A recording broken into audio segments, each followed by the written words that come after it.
Okay, so today I discuss about symmetry operations. Okay, so symmetry operation is very vital one. So now I start. Okay, so now I start. Okay,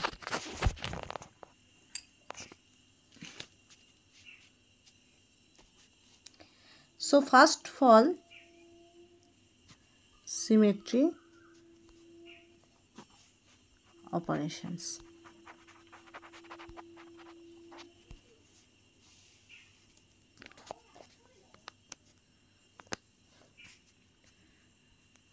The symmetry of a molecule can be studied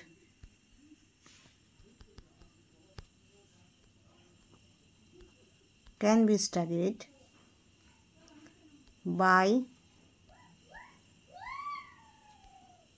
performing certain operations. That is an arrangement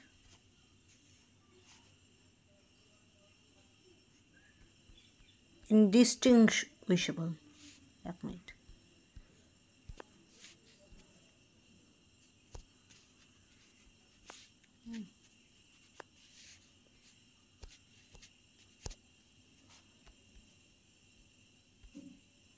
is indistinguishable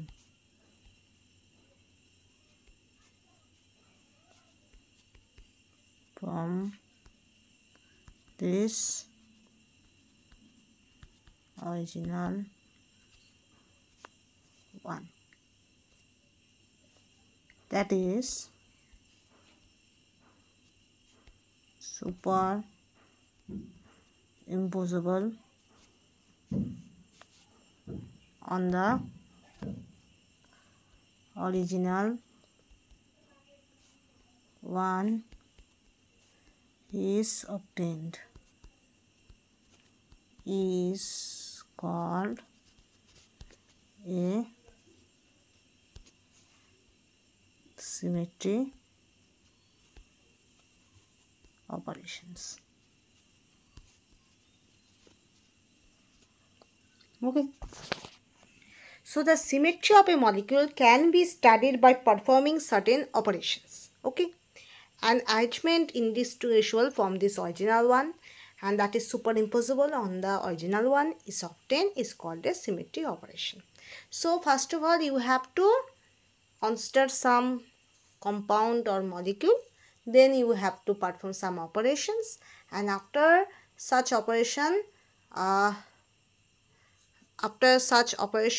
in a number of times you get at last a indistinguishable superimposable identical conformations of this initial one. Okay, মানে তার মানে কি তোমাকে যে কোনো একটা molecule যে কোনো একটা কম্পাউন্ড দেওয়া থাকবে বা যে কোনো কম্পাউন্ডকে তোমাকে ধরতে হবে, তো সেটার সাপেক্ষে তোমাকে লটস অফ অপারেশন করতে হবে। সে অপারেশন করার পর তুমি আলটিমেটলি যখন তুমি সেই লটস অফ অপারেশন করার পর তুমি আলটিমেটলি তুমি কী পাবে, অরিজিনাল ওয়ানটাকেই ফিরে পাবে। ঠিক আছে, তো এই ধরনের অপারেশনগুলোকে বলা হয় সিমেট্রি অপারেশনস। ওকে, তো symmetry operation is the process or is the operation number of operation, that is after lots of operation you get the original one. Okay, you get the original one. So this type of operation is termed as symmetry operations. So the people which are new to this topic, they may feel the complexity or feel the little bit problem in this chapter, but the people who know about this symmetry operation in little bit, they can imagine this all of the topic. Okay, but I discuss in detail to understand for both of the people. Okay, যারা জানে না তাদের পক্ষেও সুবিধা হবে, যারা জানে তাদের পক্ষেও সুবিধা হবে। তো সিমেট্রি অপারেশনটা ক্লিয়ার হবে হলো by using some examples. Okay, if you know this definition and you understand or not understand the definition, you do not clear about this, but you may clear if you practice all of the examples, all of the compounds, how this operation can be introduced, how many types of operations are there, and the number of operation can be performed for a particular molecule, and after that you get the original one. The whole of the process can be better understood, better understand by using examples and practice it. ওকে, যত বেশি আমরা বিভিন্ন compound নিয়ে আলাদা আলাদা করে operation করে symmetry operation করে তার মধ্যে কতগুলো সিমেট্রি এলিমেন্ট থাকতে পারে সেটার উপর ভিত্তি করে যত আমরা এটা নিয়ে প্র্যাকটিস করব তত বেটার আমরা জানব। তো ডেফিনেশন এই ক্ষেত্রে যথার্থ নয়। ডেফিনেশন শুধুমাত্র আমাদের একটা ইন্ট্রোডাকশন দিচ্ছে, একটা ওভারঅল একটা আইডিয়া দিচ্ছে, but definition is not sufficient to understand the whole of the things. Okay, so symmetry operation, the symmetry operations, the symmetry of a molecule can be studied by performing certain operations. Okay, that is ultimately you get the arrangement that is indistinguishable from the original one. Indistinguishable means the structure which is not distinguishable with respect to original one, means they are indistinguishable মানে কি তাদেরকে একে অপরের থেকে আলাদা করে চেনার উপায় নেই। যেমন যমজ টুইন্স, তোমরা জানো টুইন্স যারা একই রকম দেখতে, টুইন্স তো দুরকম হয়, একটা হলো তোমার ধরো একই রকম দেখতে হয় না, আরেকটা হলো একই রকম দেখতে হয়, ঠিক আছে? তো সেটা যদি দুটো ছেলে বা দুটো মেয়ের মধ্যে কনসিডার করো সেটা বেশি ভালো হবে, কারণ ছেলে মেয়েও টুইন হয়, তারা একই রকম দেখতে হলেও যেহেতু একজন ছেলে একজন মেয়ে দুজনকে আলাদা করে পৃথক করে বোঝা যায়। কিন্তু যারা ধরো দুজন মেয়ে বা দুজন ছেলে একই রকম হুবহু একই রকম দেখতে, অনেক সময় আমরা নিজেরাই ধাঁধায় পড়ে যাই যে কে কোনজন। আমার নিজের প্র্যাকটিক্যালি আমার দুটো বান্ধবী ছিল যারা একই রকম দেখতে, হুবহু একই রকম দেখতে, শুধু পার্থক্য হলো একজনের বাঁ কানের দিকটা একটু কাটা, ঠিক আছে, আর আরেকজনের বাঁ কানের দিকটা কাটা নেই, ঠিক আছে? তো এই একটা পার্থক্য দিয়ে আমরা চিনতে পারতাম যে দুজন কে কোনজন, ঠিক আছে? আর দুজনের চিন্তা ভাবনা বিহেভিয়ার কমপ্লিটলি ডিফারেন্ট। একজন ছিল খুবই শান্ত নিরীহ, সে কোনো রকম দুষ্টুমি করতো না, কোনো রকম কারোর পিছনে লাগতো না, সবসময় চুপ করে বসে থাকতো, পড়াশোনা করতো, স্কুল আসতো, চলে যেত। আরেকজন ছিল কমপ্লিটলি ডিফারেন্ট, অপোজিট, সে সবার সঙ্গে পিছনে লাগতো, সবার সঙ্গে ঝগড়া করতো, যত রকম দুষ্টুমি করতো, যত রকম হোমওয়ার্ক না করার কাজ হতো তত রকম করতো। তা আলটিমেটলি দেখা যেত যে দুষ্টুমি করছে সে হয়তো বকা খাচ্ছে না, বকা খাচ্ছে যে শান্ত মেয়েটা সে বকা খাচ্ছে, এটা আমি নিজে দেখেছি। তো এই যে টুইন ব্রাদার্স বা টুইন সিস্টার তাদেরকে কিন্তু আলাদা করে চেনার উপায় নেই, এটাকে বলা হয় ইনডিস্টিংগুইশেবল, ঠিক আছে? এটাকে বলা হয় ইনডিস্টিংগুইশেবল। তো আমরা অ্যারেঞ্জমেন্টের মাধ্যমে এমন একটা স্ট্রাকচার পেয়ে যাই যেটা একদম অরিজিনাল ওয়ানের সঙ্গে হুবহু মিলে যায়, সেটা সুপার ইম্পসিবলও করে। সুপার ইম্পসিবল মানে কি, একটা অপরটার উপরে প্রতিস্থাপন করা যায়, তো সুপার ইম্পসিবলও করে, আবার সব দিক দিয়ে একই রকম হয়। তো আমাদের চেনার উপায় নেই, তো সেটাকে বলা হয় ইনডিস্টিংগুইশেবল, ঠিক আছে? বোঝা গেল?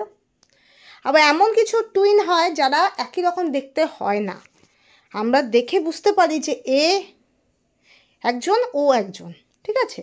হয়তো দুজনই ছেলে দুজনই মেয়ে, আমি বলছি না একজন ছেলে একজন মেয়ে, সেটা তোমার এমনিই বুঝতে পারবে একজন ছেলে একজন মেয়ে, সেটা আলাদা। কিন্তু দুজন ছেলে দুজন মেয়ে এরকম কেসে যখন হয় তখন এমনও অনেক যমজ ভাই বোন হয় যারা একই রকম দেখতে হয় না, ঠিক আছে, দুজন দুরকম দেখতে হয়, তো তাদেরকে কিন্তু দেখে চেনা যায়। তো এটা যখন আমি অর্গানিক কেমিস্ট্রি ভাষায় বলবো, সিমেট্রি এলিমেন্টের ভাষায় বলবো, যে তুমি অপারেশন করে এমন একটা স্ট্রাকচার ড্র করলে যেটা তোমার হুবহু একই রকম নয় কিন্তু অলমোস্ট কাছাকাছি, সেটাকে কি বলবো, ইকুইভ্যালেন্ট কনফিগারেশন। বোঝা গেল? খুব ভালো করে উদাহরণ হিসাবে এই দুটো উদাহরণ মনে রাখবে, যে একটা হলো আইডেন্টিক্যাল, হুবহু মিলে যাচ্ছে, যেমন টুইন ব্রাদার্স যারা একই রকম দেখতে চেনার উপায় নেই, তাদের কী বলা হয়, ইনডিস্টিংগুইশেবল, ঠিক আছে? কিন্তু টুইন ব্রাদার্স যাদেরকে চেনার উপায় আছে, যাদেরকে দেখেই বোঝা যাচ্ছে একজন ও একজন, তো এটাকে বলা হয় ডিস্টিংগুইশেবল। কী বলা হয়, ডিস্টিংগুইশেবল, পার্থক্য পাওয়া যাচ্ছে, ঠিক আছে? তো যখনই ডিস্টিংগুইশেবল হবে আর অলমোস্ট কাছাকাছি হবে স্ট্রাকচারটা, সেটাকে বলা হয় ইকুইভ্যালেন্ট স্ট্রাকচার। ঠিক আছে? আর যখন তুমি আবার পুনরায় একই জিনিস খুঁজে পাবে তখন সেটাকে বলা হয় আইডেন্টিক্যাল স্ট্রাকচার বা একই রকম স্ট্রাকচার। ঠিক আছে?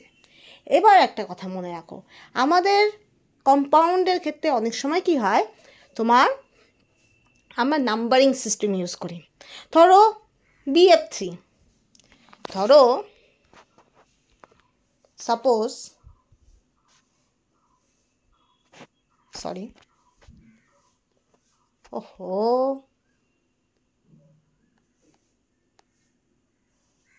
এটা কি BF3, 3টা BF আছে।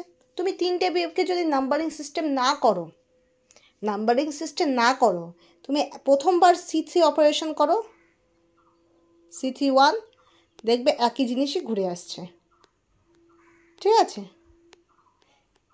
কিন্তু সিমেট্রির পরিভাষায় আমাদের নাম্বারিং করতে হয়। যদি তুমি নাম্বারিং করো তাহলে কি হবে, ধরো F1, F2, F3, প্রথমবার C3 1, কী হবে B, এটা এখানে যাবে, এটা এখানে যাবে, এটা এখানে যাবে, এখানে হবে F2, এখানে হবে F3, এখানে হবে F1, আবার C3 2 করবে। এই দুটো কি আইডেন্টিক্যাল স্ট্রাকচার? দেখো, এবার আমি নাম্বারিং দিয়ে দিয়েছি F1, F2, F3। ঠিক আছে? এবার নাম্বারিং দেওয়ার জন্য কি হলো, তোমার এই দুটো স্ট্রাকচার কিন্তু ইকুইভ্যালেন্ট কিন্তু আইডেন্টিক্যাল নয়। ইকুইভ্যালেন্ট কেন? কারণ ফ্লুয়েন্টগুলোর যদি নাম্বারিং তুমি সরিয়ে দাও একই স্ট্রাকচার পাবে। ঠিক আছে? অলমোস্ট কাছাকাছি। ঠিক আছে? কিন্তু যেহেতু আমরা নাম্বারিং সিস্টেম ইউজ করি, তো সেই জন্য তোমার দেখো F1-এর জায়গায় F2 আছে, F3-র জায়গায় F1 আছে, F2-র জায়গায় F3 আছে। তো এটা কিন্তু আইডেন্টিক্যাল নয়, এটা কি equivalent structure. This should be distinguishable. বোঝা গেল? যেমন ভাইদের কথা বললাম, তাদেরকে দেখেই বোঝা যায় এ একজন ও একজন, কিন্তু দুজনের কিন্তু জন্মের যে বয়সের পার্থক্য সেটা কিন্তু খুব একটা ডিফারেন্স নয়, 1 মিনিটের ডিফারেন্স, কয়েক সেকেন্ডের ডিফারেন্স। তো সেরকম জিনিস এখানে তুমি নাম্বারিং পুট করে দিলে কি হবে, তোমার দেখো F1 প্রথম যেটার মধ্যে আছে, প্রথম যে স্ট্রাকচারটা, সেই স্ট্রাকচারে F1-এর জায়গায় কি আছে, F2 আছে, F3-র জায়গায় F1 আছে। তাহলে কি আইডেন্টিক্যাল হলো? তো this is not a identical arrangement, this is an equivalent arrangement and this should be distinguishable. Clear? এটা distinguishable। এবার দেখো আবার C3 স্কয়ার করবে, এটা এখানে যাবে, this should be this type of arrangement can be there, this type of rotation can be there, so there must be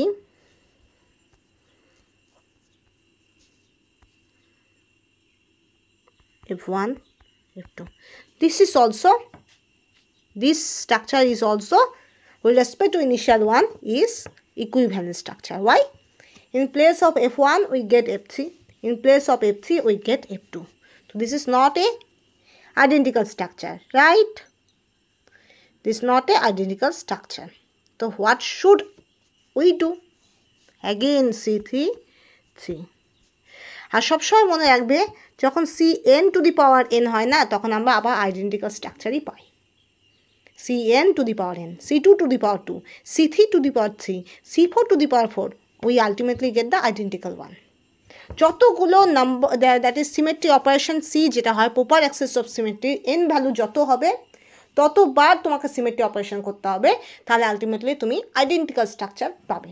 ওকে, এবার দেখো এটা এখানে যাবে, এটা এখানে যাবে, এটা এখানে যাবে, কী পাবে, এখানে F1 পাবে, এখানে F3 পাবে, এখানে F2 পাবে। এই দেখো এইটা আর এটা কিন্তু সেম স্ট্রাকচার। ঠিক আছে? এবার তুমি পাচ্ছ আইডেন্টিক্যাল ওয়ান। বোঝা গেল? তা C3 3 করলে তুমি আইডেন্টিক্যাল স্ট্রাকচার পাবে। ক্লিয়ার? বোঝা গেল? এবার দেখো তুমি বলতে পারো C3 অপারেশনটা কীভাবে হচ্ছে। মনে রাখবে C3 অপারেশন না এই বরাবর হয়। তুমি যদি B এর উপর দিয়ে যদি একটা অ্যাক্সিস ধরো, যে কী করে দেখাবো, এইভাবে করে যদি রোটেট করো তো সেটাকে বলা হচ্ছে C3। ঠিক আছে, এই বরাবর যদি C3 দিয়ে রোটেট করো তাহলে এটা হবে C3। এইভাবে রোটেট করার অর্থ কি, যে এদের মধ্যে তোমার এইভাবে রোটেশন হবে পাখার মতো। ঠিক আছে, যেমন আমাদের পাখা যে ঘুরে সিলিং ফ্যান, ওটা কি হয়, একটা অক্ষকে চারিদিকে ঘুরে তিনটা পাখা থাকে, তো পাখার তিনটা হাত থাকে, 3 hands will be there. So these 3 hands will be rotated, that is with respect to one axis. ঠিক আছে, একটা অ্যাক্সিস থাকবে, দেখবে সিলিং ফ্যানে ঠিক সিলিংয়ের সঙ্গে তোমার একটা অ্যাক্সিস থাকবে, একটা সংযোগ থাকবে, একটা লম্বা লাঠির মতো একটা অংশ থাকবে, তার সঙ্গে সিলিং ফ্যানটা জুড়ে আছে। ঠিক আছে, তো সেটার রেসপেক্টে সিলিং ফ্যানের 3টা হাত কী হবে, ঘুরতে থাকবে। ঠিক আছে, তারপরেই আমরা কি পাবো, হাওয়া পাবো বা বাতাস পাবো। ঠিক আছে, তো এই যে সিলিং ফ্যানটা যেটা ঘুরছে একটা অ্যাক্সিসে চারিদিকে, আমাদের সিলিং ফ্যানটা কীরকম হয়, এরকম একটা অক্ষ আছে, তারপরে এরকম তাহলে এইভাবে করে ঘুরে, তো আলটিমেটলি অ্যাকচুয়ালি এটা রেসপেক্টে ঘুরছে, এই যে অক্ষটা এটা রেসপেক্টে ঘুরছে, এটা চারিদিকে C3 ভাবে ঘুরছে, তার জন্যই কি হচ্ছে, গোটা পাখাটা ঘুরছে, তার জন্য তুমি হাওয়া পাচ্ছ। ঠিক আছে, তো this is one type of example of C3 Axis. বোঝা গেল, এটা হলো সিলিং ফ্যানের উদাহরণ দিলাম। ওকে, next.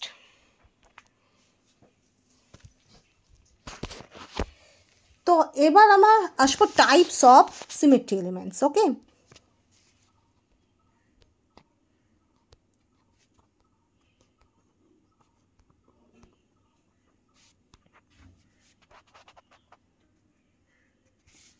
Types of symmetry element কীরকম, 1 নম্বর মনে রাখবে আইডেন্টিটি এলিমেন্ট। আইডেন্টিটি এলিমেন্ট বলতে তুমি বুঝবে 360 ডিগ্রি রোটেশন। 360 ডিগ্রি রোটেশন মানে কি, যে কোনো জিনিস তুমি 360 ডিগ্রি রোটেট করো, তুমি আলটিমেটলি ওই জিনিসটাই ফিরে পাবে। ঠিক আছে, এক্ষেত্রে কোনো কনফিউশন রাখবে না। আমাকে একটা ভাইভাতে একটা কোশ্চেন করা হয়েছিল ক্লাস 9-এ আই থিঙ্ক, এর জন্য আমাকে খুব, আমি জানি না কেন, ম্যাডাম খুব খুশি হয়েছিলেন, আই ডোন্ট নো কেন খুশি হয়েছিলেন, কিন্তু আমার মাথায় যেটা আসছিল আমি সেটাই বলছিলাম, যে একটা সাইকেলের চাকা তোমার শুরু থেকে একটা পয়েন্ট থেকে, ধরো এ থেকে স্টার্ট করে আবার এতেই ঘুরে আসলো, তো কত অ্যাঙ্গেল ও অতিক্রম করেছে। ঠিক আছে, কত অ্যাঙ্গেল ও চলে এসেছে। তা আমার মাইন্ডে একটাই আসলো, যে তোমার চাকা, সাইকেলের চাকা তো একটা গোলাকার জিনিস, ও এ পয়েন্ট থেকে যদি আবার এতেই আসে, তার মানে কি, ওর মোট সরণ শূন্য, টোটাল ডিসপ্লেসমেন্ট উইল বি 0। তো the initial point and final point will be same, right? তো দ্যাট মিন্স একটা গোটা সার্কুলার পাথইও কি হচ্ছে, অতিক্রম করছে, right? The whole of the circular path will be crossed by this wheel, right? So that means whole of the circular path means 360 degree. So the wheel that should be obviously cross 360 degree by one rotation, right? একবার ঘুরে আসতে, একবার এই point থেকে আবার এই পয়েন্টে আসতে নিশ্চয়ই 360 ডিগ্রি অতিক্রম করেছে। ঠিক আছে, তাহলে অ্যান্সার হবে 360 ডিগ্রি। ঠিক আছে, মাইন্ডে আসছে তাই বলে দিচ্ছি, যাই না মাইন্ডে নাও আসতে পারতো। ঠিক আছে, তো এই যে 360 রোটেশনটা, এটা আমার মনে থাকে কেন, কারণ এটার সঙ্গে একটা মেমোরি আমার জুড়ে আছে। যখনই আমাদের কোনো একটা স্টাডির মধ্যে মেমোরি জুড়ে থাকে, তখন সেটা আমরা অনেক বেশি মনে রাখি। ঠিক আছে, তো এই জন্য দেখবে ইউটিউব বা কোনো জায়গায় ক্লাসে আমরা যখন কোনো কিছু পড়ি, তারপর সেটা নিয়ে মজার জোক হয়, বা সেটা নিয়ে হাসাহাসি হয়, বা সেটা নিয়ে আমরা বকা খাই, সেটার জন্য আমরা কান ধরে দাঁড়াই, দেখবে জিনিসগুলো অনেক বেশি স্ট্রাইক, আমাদের মাইন্ডে স্ট্রাইক করে বেশি। তো লাইক ফর এক্সাম্পল 360 ডিগ্রি মানে হোল রোটেশন। কোনো একটা কম্পাউন্ডকে তুমি 360 ডিগ্রি রোটেশন করা মানে তাকে আবার পুনরায় আগের জায়গায় ফিরে আনা। তো এটাকে বলা হয় আইডেন্টিটি অপারেশন। ঠিক আছে, তো এটার মধ্যে অ্যাকচুয়ালি কোনো চেঞ্জ হয় না। যদি কোনো জায়গায় তুমি কোনো রকম সিমেট্রি অপারেশন না পেয়ে থাকো, তো ধরে রাখবে ওখানে আইডেন্টিটি অপারেশনটা আছেই। 360 রোটেশন তো পসিবলই, আর 360 রোটেশন করলে কোনো চেঞ্জ হবে না, আবার আগের জিনিসই ফিরে আসবে। যদি there must be, if any molecule show no other symmetry operation, there must be already one symmetry will be there, that is identity symmetry element. Okay, যেমন as for example prime number, if they are prime number, lots of prime number you have to do LCM, that is যদি তোমার লসাগু করার দরকার পড়ে, তো if there is no common, that is HCF or LCM is no there, that is highest common difference is not there, so there must be, you have to determine the LCM of so many prime numbers, like as for example if the question is coming that is 13, 17, 19 and you have to find out HCF. HCF means highest common difference, that is highest common difference না highest common divisor, I think মনে পড়ছে না। তো যাই হোক, HCF যদি তোমাকে বার করতে হয়, মানে গসাগু যদি বার করতে হয়, তাহলে কী হবে? সো মেনি প্রাইম নাম্বারে গসাগু হয় 1। ধরো তোমাকে 13 বার করতে বলছে, 17 বার করতে বলছে, 19, এটার HCF বার করতে বলছে। HCF মিন্স গসাগু, গরিষ্ঠ সাধারণ গুণিতক না গুণনীয়ক, কী বলে, গুণনীয়ক আই থিঙ্ক। যাই হোক, তো এটা যদি হয় তো এটা তোমার কি হয়, এটা তোমার কমনটা বার করতে হবে। এদের তো কোনো কমন নেই, এদের কোনো কমন নেই, 13রও কোনো কমন নেই, 17রও কোনো কমন নেই, 19-এরও কোনো কমন নেই, তো এদের গসাগু হবে 1।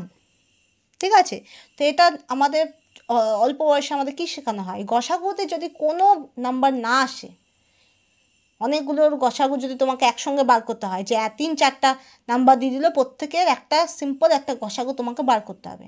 যদি কোনো গসাগুই তুমি না পাও, তাহলে তুমি গসাগু কী দিবে? অ্যান্সার 1। ঠিক আছে, নিশ্চয় ওদের মধ্যে একটা 1 আছে। তো same analogy can be used for symmetry operation. If there is no symmetry elements are there, so there must be one symmetry already there, that is identity element. Clear? Okay, next. Next one, Popper axis of symmetry. এই Popper axis of symmetry কে তুমি simple axis of সিমেট্রিও বলতে পারো, যেটা designate হয় CN দিয়ে। হলো n is the number of, n is the order of the অর্ডারও নাম, অপারেশনের টাইপটা হলো n। ঠিক আছে, 3 হলো প্লেন অফ সিমেট্রি,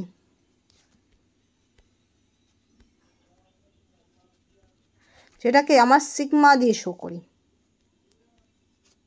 তারপরে সেন্টার অফ সিমেট্রি, যেটা আমরা আই দিয়ে দেখাই, এটাকে ইনভার্সন সেন্টারও বলা হয়। Last one, alternating axis of symmetry,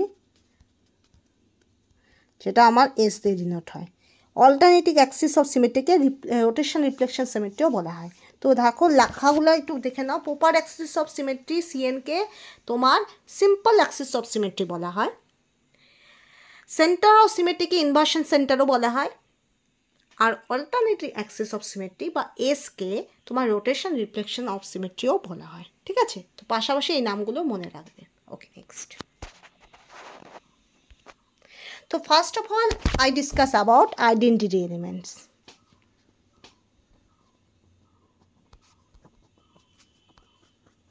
Because we have to first start over, that is simplest one. আমাদের সবসময় কি করতে হবে? সিম্পল দিয়ে স্টার্ট করতে হবে আর কমপ্লেক্স দিয়ে শেষ করতে হবে, আদারওয়াইজ আমাদেরকে অনেক ডিফিকাল্টি ফেস করতে হবে। That is an 360 degree rotation, you get identical structure. Okay, and this operation used as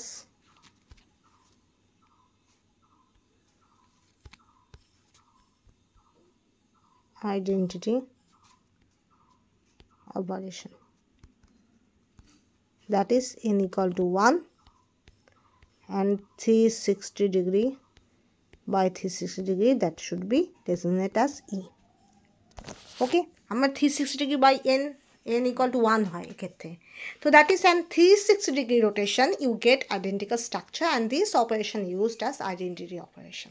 তুমি কিছুই না 360 degree rotation করবে, তুমি identical structure পাবে। তো এই symmetry এলিমেন্টকে বলা হয় identity element বা E, আর অপারেশনকে বলা হয় identity operation.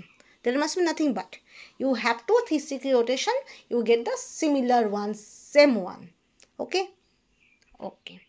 If there is no other symmetry element is there, so you always consider there must be a one symmetry element should be there, that should be identity element. যদি কোনো element of symmetry তুমি না খুঁজে পাও, তো মনে রাখবে সেখানে ই তো আছেই। ঠিক আছে? Okay, so next one, that is must be axis of symmetry. Axis of symmetry and proper axis of symmetry and simple axis of symmetry, they are same.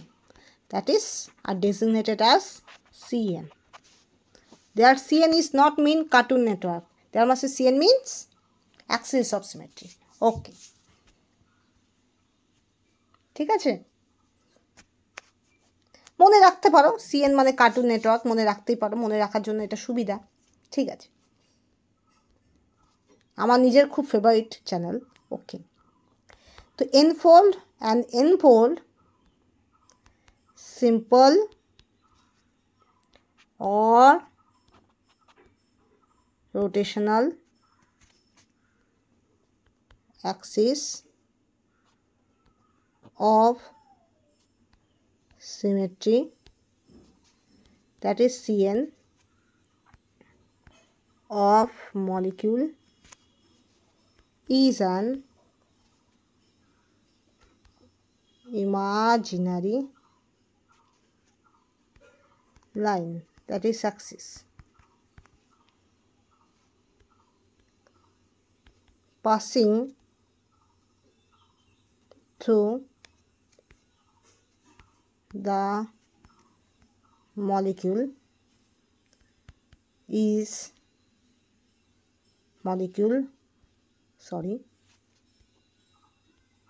such that if the molecule is rotated by an angle 360 degree by n around the axis, a structure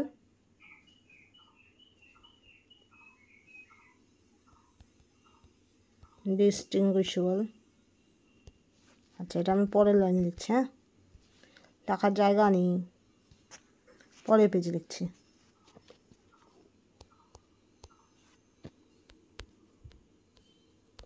distinguishable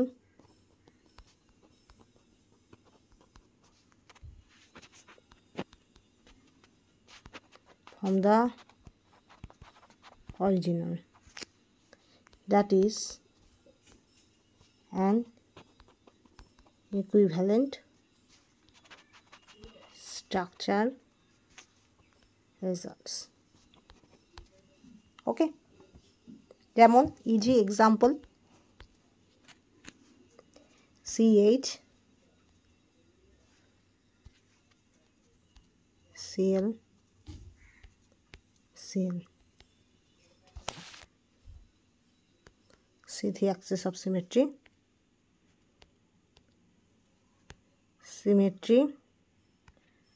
rotation of 120, যেটাকে আমরা that is কি বলতে পারি 2π/3, পাই means 180 degree around the axis, that is এই যে CH bond, position of Cl atoms are change.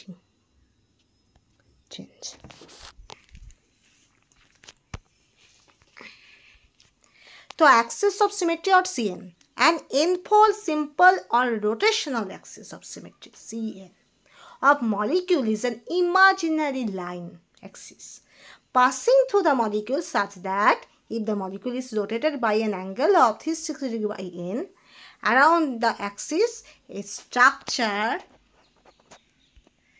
indistinguishable from the original one and that is an equivalent structure that should be resolved. এবার দেখো একটা জিনিস মনে রাখো, তোমার যে অপারেশন করে করে যে তুমি আইডেন্টিক্যাল স্ট্রাকচার পাচ্ছ সেটাকেও তুমি কিন্তু একটা সেন্সে ইকুইভ্যালেন্ট স্ট্রাকচার বলতে পারো। ওয়াই? বিকজ তোমার সিমেট্রি অপারেশন করে করে যে অনেকগুলো ইকুইভ্যালেন্ট স্ট্রাকচার ডেভেলপ হচ্ছে, সেই অনেকগুলো ইকুইভ্যালেন্ট স্ট্রাকচারের মধ্যেই তোমার লাস্টের যে আইডেন্টিক্যাল স্ট্রাকচারটা তুমি পাচ্ছ সেটাও কিন্তু পড়ে। কি বললাম? অনেকগুলো তোমার ইকুইভ্যালেন্ট স্ট্রাকচার তৈরি হচ্ছে, সেই ইকুইভ্যালেন্ট স্ট্রাকচারগুলোর মধ্যেই একটা স্ট্রাকচার তোমার আইডেন্টিক্যাল ওয়ান, তাই তো? তো সেই আইডেন্টিক্যাল ওয়ানটাও কিন্তু ইকুইভ্যালেন্ট স্ট্রাকচারের সিরিজের মধ্যেই পড়ে যাচ্ছে। অ্যাজ ফর এক্সাম্পল আমি উদাহরণ দিচ্ছি, কি বলবো, উদাহরণের মধ্যে আমি কিছু পাচ্ছি না, যদি পাই তখন বলবো। যে অনেকগুলো ইকুইভ্যালেন্ট স্ট্রাকচার তুমি পাচ্ছ, সাপোজ তোমার C3 অপারেশন হচ্ছে, তো C3-1, C3-2, C3-3, রাইট? তো C3-3টা হচ্ছে তোমার আইডেন্টিক্যাল ওয়ান, রাইট? যেটা ইনডিস্টিংগুইশেবল হচ্ছে, কিন্তু সেটাও কিন্তু তোমার অনেকগুলো ইকুইভ্যালেন্ট স্ট্রাকচারের মধ্যেই একটা, C3-1, C3-2, C3-3 মধ্যেই একটা, ঠিক আছে? তো in the sense, this sense you can apply and you can say that is this identical one also an equivalent structure, সেটাও তুমি বলতে পারো, ঠিক আছে? তো n-fold simple or rotation axis of symmetry CN of molecule that should be based on the imaginary line or axis that should be passing through the molecule such that if the molecule is rotated by an angle 360 degree by n around the axis, a structure indistinguishable that should be formed. তো তোমাকে যে কোনো একটা compound নিতে হবে, সেই কম্পাউন্ডের মধ্যে তোমাকে যে কোনো ইমাজিনারি লাইন ড্র করতে হবে বা ইমাজিনারি অ্যাক্সিসটাকে কল্পনা করতে হবে, আর সেই ইমাজিনারি অ্যাক্সিস পাস এমনভাবে করবে যে সেটাকে তুমি নাম্বার অফ টাইমস তুমি রোটেশন করবে, নাম্বার অফ টাইমস তুমি কী করে অপারেশন করবে, আলটিমেটলি তুমি কী পাবে? ইনডিস্টিংগুইশেবল ফর্ম অফ স্ট্রাকচার পাবে। আর সেই যে নাম্বার অফ রোটেশন, সেটার অ্যাঙ্গেল কী হবে? 360 degree by n. n is the number of time of operations and 360 degree by n means the angle of rotation. Suppose C3 operation, তো C3 অপারেশন কী হবে? n equal to 3, right? n equal to 3, তো 360 degree by 3 কী হবে? 120 degree. তো 120 degree মানে কি? একটা angle হচ্ছে, একটা অ্যাঙ্গেল ডেভিয়েশন যেটা হচ্ছে সেটা 120 ডিগ্রি। তো এই অ্যাঙ্গেলে তোমার অপারেশনটা হচ্ছে, ঠিক আছে? একটা কম্পাউন্ডকে তুমি যে রোটেট করছো, নিশ্চয়ই কোনো অ্যাঙ্গেলে রোটেট করছো, সেটা 180 ডিগ্রি হতে পারে, সেটা 90 ডিগ্রি হতে পারে, সেটা 120 ডিগ্রি হতে পারে, বা অন্য কোনো যে কোনো অ্যাঙ্গেল হতে পারে। তো সেই অ্যাঙ্গেলের ওপর ভিত্তি করেও তুমি বলতে পারো যে অমুক অপারেশন হচ্ছে। C3 মানে 120 ডিগ্রি অ্যাঙ্গেলের অপারেশন, C2 মানে 180 ডিগ্রি অ্যাঙ্গেলের অপারেশন। এই যে 180, 120 আমরা কোথা থেকে পাচ্ছি? How we determine? We have to determine this formula, that is 360 degree by n. n is the number of operation. n is the number of operation, and that is number of operation equal to এই যে CN এর যে n, এটাই কিন্তু number of operation. তুমি C3 মানে 3 বার তোমাকে operation করতে হবে, তারপর তুমি আইডেন্টিক্যাল পাবে। তো এই যে নাম্বার অফ অপারেশন দিয়ে গোটা 360 ডিগ্রিকে তুমি ভাগ করো, তো আলটিমেটলি তুমি পাবে angle of rotation. Okay, so for a particular angle of rotation you have to do lots of operation, ultimately you get the original one. So there must be, you have to choose a imaginary line or imaginary axis that should be passing through the molecule. So the rotation can be followed with respect to this axis or with respect to this line. ঠিক আছে? যেমন আমি উদাহরণ দিলাম ceiling fan, কোথায় যেন উদাহরণ দিলাম, তার আগেরটায়, এটাও না, এই যে সিলিং ফ্যান যেটা বললাম, এই যে এই অ্যাক্সিসটার রেসপেক্টে তোমার কি হচ্ছে? এই অ্যাঙ্গেলগুলো হলো 120 ডিগ্রি। এই 120 ডিগ্রি অ্যাঙ্গেল করে করে তোমার রোটেশন হচ্ছে, ঠিক আছে? আর এই 120 ডিগ্রি কী করে আসে? তোমার n equal to 3, তো 360 ডিগ্রি বাই 3 কত হয়? 120 degree. The angle that should be 120 degree হচ্ছে, তাহলে রোটেশন হচ্ছে with respect to principal axis, with respect to one imaginary axis there must be rotation can be there 120 degree. বোঝা গেল? এবার principal Axis subsidiary অ্যাক্সিসটা একটু difference আছে। Principal Axis হলো যেটা হায়েস্ট অর্ডার অফ রোটেশন হবে। সাপোজ কোনো একটা এলিমেন্ট যেমন বিএফ3, তো বিএফ3-র ক্ষেত্রে তোমার যদি বোরনকে সেন্টার রেখে যদি তুমি অ্যাক্সিস কাউন্ট করো আর বোরনের রেসপেক্টে যদি তুমি 3টা ফ্লুরিনকে ঘোরাতে থাকো, তা সেটাকে বলা হচ্ছে C3, রাইট? এবার বোরন আর ফ্লুইন যে কোনো একটা বন্ডকে রেসপেক্ট করে যদি দুটো ফ্লুইনের মধ্যে তুমি ঘোরাও, তার মানে কি এই ফ্লুইন এখানে যাচ্ছে, এই ফ্লুইন এখানে যাচ্ছে, তো সেটা হয়ে যাচ্ছে C2। ভালো করে বোঝো, এটা রেসপেক্টে তুমি ঘোরাচ্ছ C2, তাহলে কী হবে, এই ফ্লুইনটা যাবে এখানে, এই ফ্লুইনটা যাবে এখানে, ঠিক আছে? তো C2ও হচ্ছে C3ও হচ্ছে, কিন্তু 3 is higher than 2, so that's why C3 that should be higher than C2. So C3 is the principal axis. বোঝা গেল? N, that is when N is the highest order, this highest order N is the principal axis. 3 is greater than 2, so that's why C3 is greater than C2. So C3 is the principal axis and C2 is subsidiary axis. C2 is subsidiary axis. বোঝা গেল? যেমন as for example, আমাদের বাড়িতে যখন কোনো রকম invitation card আসে বা কেউ কাউকে ইনভাইট করবে, ঠিক আছে, সেটা তোমার অ্যানিভার্সারি ইনভাইটেশন হতে পারে, ওয়েডিং ইনভাইটেশন হতে পারে, বার্থডে সেলিব্রেশন হতে পারে, তোমার যে কোনো কিছু হোক, আগে কাকে বলা হয়? সাধারণত যে বাড়ির গার্জেন, তাকে বলা হয়। গার্জেনকে বলা মানে সবাইকে বলা, রাইট? তো গার্জেন বলতে তখন কাকে বোঝায়? যে বাড়িতে মুখ্য মানে সবচেয়ে বড়, সবচেয়ে এল্ডার, সবচেয়ে অভিজ্ঞ, সবচেয়ে এল্ডার। অলমোস্ট আমরা সাধারণত যে সবচেয়ে বেশি বয়স্ক তাকেই আমরা ইনভাইট করি। তাকে ইনভাইট করা মানে সবাইকে ইনভাইট করা। এটা একটা তোমার ট্রেন্ডিং আছে, এটা একটা, রাইট? তো এরকমই জিনিসটা সিমেট্রি অপারেশনে হয়। যেটা হায়েস্ট অর্ডার হবে, যেটার ক্ষেত্রে এনের ভ্যালু সবচেয়ে বেশি হবে, সেটাই হবে প্রিন্সিপাল অ্যাক্সিস। তারপরে বাকি যারা হবে সেটা সাবসিডিয়ারি অ্যাক্সিস, ঠিক আছে? ধরো আমাদের বাড়ি, তো আমাদের বাড়িতে যদি বা যে কারো বাড়ি, সেখানে যদি কোনো ঠাকুমা বেঁচে থাকে, তো সেই ঠাকুমাকে অনেক সময় দেখা যায় তাকে ইনভাইট করা হচ্ছে, মানে কি তার সমস্ত ছেলে মেয়ে সবাইকে ইনভাইট করা হচ্ছে, এই জিনিসটা দেখা যায়। তো এই জিনিসটা যখন দেখা যায়, তার মানে কি তিনিই প্রিন্সিপাল, রাইট? তো এই জিনিসটা যখন দেখা যায়, তার মানে কি তিনি হলো প্রিন্সিপাল, ঠিক আছে? তো এই জিনিসটা দেখা যায়, তো এটা সিমেট্রি অপারেশনের ক্ষেত্রে হয়। ওকে, নেক্সট ওয়ান।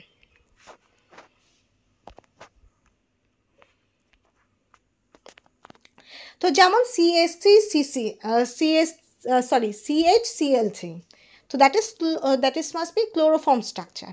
তুমি বলতে পারো এখানে তোমার টেট্রাহাইড্রাল পয়েন্ট গ্রুপ থাকবে বা টেট্রাহাইড্রাল সিমেট্রি এলিমেন্ট থাকে, কিন্তু তা নয়। টেট্রাহাইড্রাল, অক্টাহাইড্রাল, এই যে সিমেট্রি অপারেশনগুলো হয়, এগুলোর ক্ষেত্রে তোমাকে সম্পূর্ণ সবগুলো গ্রুপকে, ফাংশনাল গ্রুপকে সেম হতে হবে। সাপোজ যেমন methane, as for example methane, all hydrogens are same, এখানে কোনো আলাদা কোনো গ্রুপ নেই, তো এটা তোমার টিডি পয়েন্ট গ্রুপের মধ্যে পড়ে যাবে, টেট্রাহাইড্রাল। কিন্তু যদি আমার এখানে একটা সিএল থাকে, এখানে এইচ থাকে, এখানে এইচ থাকে, এখানে এইচ থাকে, এটা কিন্তু টিডি হবে না, এটা টিডি হবে না। তো তোমার টিডি বা অক্টাহাইড্রাল পয়েন্ট গ্রুপ পেতে গেলে তোমাকে কী করতে হবে? প্রত্যেকটা গ্রুপ সেম হবে, প্রত্যেকটা ফাংশনাল গ্রুপ সেম হবে, আর কোনো লোন পেয়ার থাকবে না। এটা হলো আমাদের কাজ, ঠিক আছে? তো ক্লোরোফর্মের ক্ষেত্রেও তাই। ক্লোরোফর্মের মধ্যে কোনো একটা হাইড্রোজেন থাকা মানেই টিডি থেকে ডেভিয়েট করে গেল, ঠিক আছে? তো এবার সিএইচ বন্ডটাকে এক্সট্রা ইমাজিনারি অ্যাক্সিস ধরবে, এই ইমাজিনারি অ্যাক্সিস বরাবর কী হবে? C3 রোটেট করবে, তো আলটিমেটলি কী হবে? এই গ্রুপগুলোর মধ্যে ইন্টার কনভার্ট হবে, ঠিক আছে? এই গ্রুপগুলো ইন্টার কনভার্ট হবে, আর এক একটা অ্যাঙ্গেল কী হবে তোমার আলটিমেটলি এইভাবে করে দেখাতে পারো, সিএল এক একটা অ্যাঙ্গেল হবে 120 ডিগ্রি, এক একটা অ্যাঙ্গেল হবে 120 ডিগ্রি, যেটাকে তুমি বলতে পারো 2π/3. Pi means 180 degree. So that is 120 degree, and that should be, this rotation can be possible, that is CH bond axis. Okay, and all the 3 chlorine atoms that should be rotated at about 120 degree. বোঝা গেল? Position of Cl atoms that should be changed. Okay.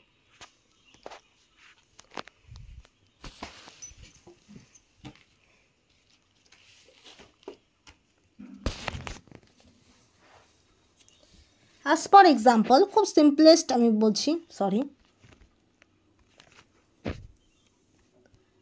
H1 H2. ওকে, এবার C2 করবে। C2 মানে কি, এই বরাবর rotate করবে, 180 degree rotation হয়। C2 মানে কি, n = 2, তার মানে কি 360 ডিগ্রি বাই 2 কত হয়, 180 degree rotation. So that should be the C2 operation. There must be 2 group will be interchange. Okay, তোমার যদি বলা থাকে C2 C3 C4 এর তফাৎ কি, আরেকটা তুমি ডিফাইন করতে পারো যে C2 মানে একটা সেন্ট্রাল পার্টের রেসপেক্টে দুটো গ্রুপের ইন্টারচেঞ্জ, C3 মানে একটা সেন্ট্রাল গ্রুপের রেসপেক্টে 3টে গ্রুপের ইন্টারচেঞ্জ, C4 মানে একটা সেন্ট্রাল গ্রুপের রেসপেক্টে 4টে গ্রুপের এক্সচেঞ্জ। এইভাবে করে বোঝায়। বোঝা গেল? ওকে, তো this H2 go this side, this H1 go this side. Okay, so ultimately we get H2 H1, and that should be designated as C2 1, because one time operation can be there. Then C2 2 time operation can be there. Ultimately this go this side, this go this side, so we get O H1 H2, that is identical one. So there must be, আমি কি বলেছিলাম, CN মানে identity, আর এখানে কি n = 2, so that's why C2 2, that should be identity. বোঝা গেল? আমরা identical পাই by Cn⁴n operation, and there must be n = 2, so that's why C2⁴2, that should be, we get identical 1. বোঝা গেল? Clear? Okay, next.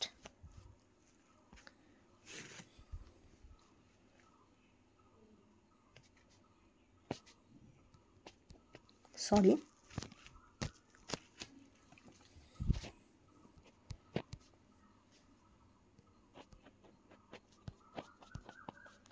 If a molecule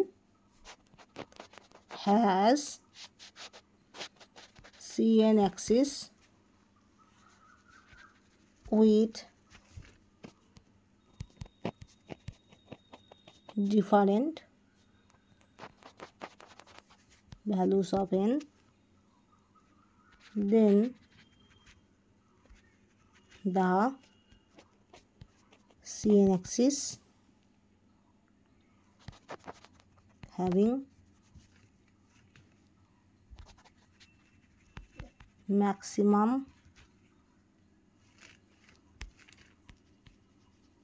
value of n.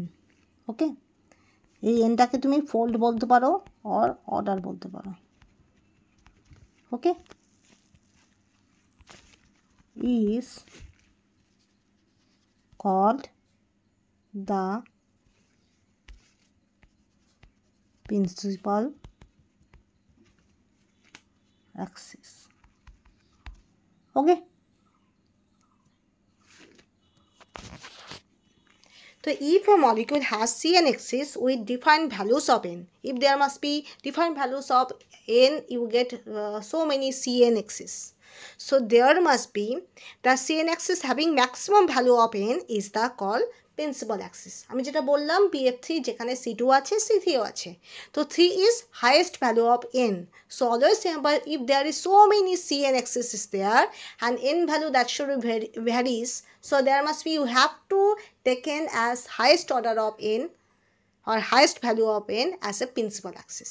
If there is, suppose there must be in any imaginary molecule, suppose আমি যে কোনো imaginary মলিকিউলের কথা বলছি, যার ক্ষেত্রে তোমার কি আছে, ধরো C2 আছে, C3 আছে, C4 আছে, তো always remember we have to do as highest order of n, that is C4. C4 as a principal one, C4 as a principal axis. Okay, because 4 is the highest value of n. আমরা জানি এটা তো আমাদের simple arithmetic জানোই knowledge যে 4 is greater than 3, 3 is greater than 2 and 2 is greater than 1. So 4 is highest in that case. So that's why C4 is the principal axis of this imaginary molecule. Okay, and other all the Cn terms, that is C2, C3, C1, which are present, they are subsidiary axis. They are subsidiary axis. Okay, clear? Okay. তো আবার একটু ঝাড়িয়ে নিলাম, that is symmetry operation. The symmetry of a molecule can be studied by performing certain operation. You have to do some certain operation and ultimately you get an arrangement that should be distinguishable from this original one. Indistinguishable means that is similar one, and that is superimposable on the original one, and is obtained is called a symmetry operation. Okay, this is the definition. That is, you have to do lots of symmetry operation, and after that you get indistinguishable and superimposable original one, and these operations are combined to say as symmetry operation. Okay, okay, next there must আমি বলে দিচ্ছি BF3 ক্ষেত্রে C3 হয়। C3 করার মানে কি, বোরনকে respect করে বাকি তিনটা ফ্লুরিনকে ঘোরানো, আর কত অ্যাঙ্গেল, ওই যে 360 degree by 3, that is 120 degree. এভাবে রোটেট করবে, তুমি আলটিমেটলি 3বার রোটেশন করার পর তুমি কি পাবে, অরিজিনাল স্ট্রাকচার পাবে। ওকে, কারণ Cn to the power n ultimately E, Cn to the power n, that should be you get the original one. ঠিক আছে, আর এখানে তাহলে তুমি C3 টু দি পাওয়ার 3তে তুমি অরিজিনাল ওয়ান পাবে। বোঝা গেল? তোমাকে গোটা না করলেও চলবে, Cn to the power n করে তুমি বলতে পারবে যে এখানে তুমি অরিজিনাল ওয়ান পাবে। এই যে ফ্যানের ক্ষেত্রে তো আমি বললাম, এটা আমি সিলিং ফ্যান নেওয়ার উদাহরণ যাচ্ছি না। Next one, types of symmetry operation, identity element E, proper axis of symmetry Cn, plane of symmetry sigma, centre of symmetry I, alternative axis of symmetry that is S. Okay, identity element and 360 degree rotation, you get the identical one. There is no confusion, that is there must be about 360 degree rotation, you get the original one. And this symmetry element is termed as identity element, and this operation is termed as identity operation. Okay, okay, n equal to 1 here. Axis of symmetry Cn, and n-pole axis of symmetry, rotation axis of symmetry, that is must be Cn of molecule, is based on, that is imagine the imaginary axis or that is imaginary line or axis that should be passing through the molecule in such that if the molecule is rotated by an angle of 360 degree by n, ঠিক আছে, 360 degree by n, তোমাকে এমনভাবে imaginary লাইনটাকে consider করতে হবে যে সেটা তোমার মলিকিউলটাকে rotate করবে একটা পার্টিকুলার অ্যাঙ্গেলে, সেই অ্যাঙ্গেলটা হবে 360 ডিগ্রি বাই n। এই এনটা কোথা থেকে পাচ্ছ, এখান থেকে, ঠিক আছে, around the Axis, and that's why the structure that should be indistinguishable from the original one, and you get so many equivalent structure also. Okay, so there must be examples also there, that is CHCl3. Okay, okay,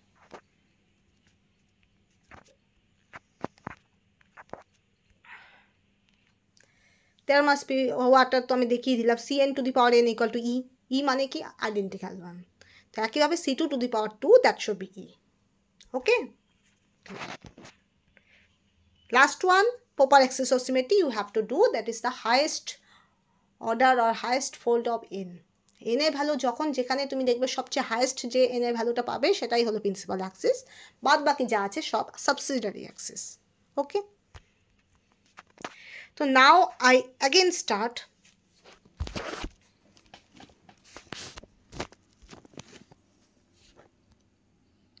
when there are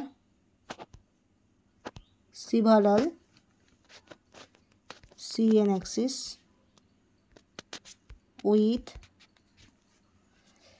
the same values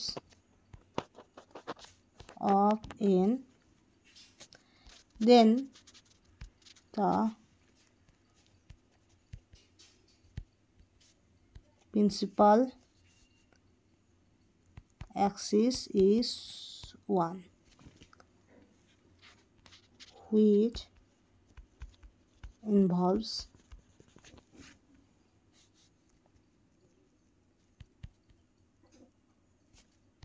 maximum number of atoms of the molecule. Okay. Rotation by an angle 360 degree about any axis, so any molecule gives back the same molecule in the same three-dimensional orientation.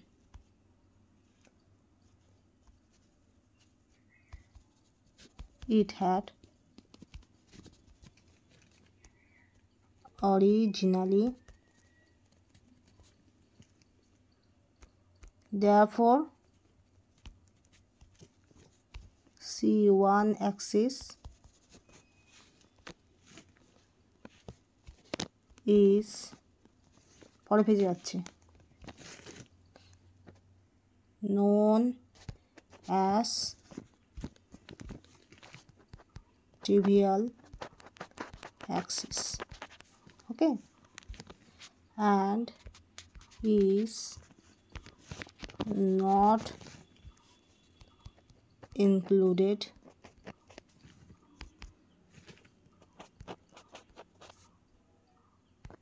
in the category of CN axis. Okay, actually C1 equal to E. Okay, counted as identity element. So not counted in CN. বোঝা গেল?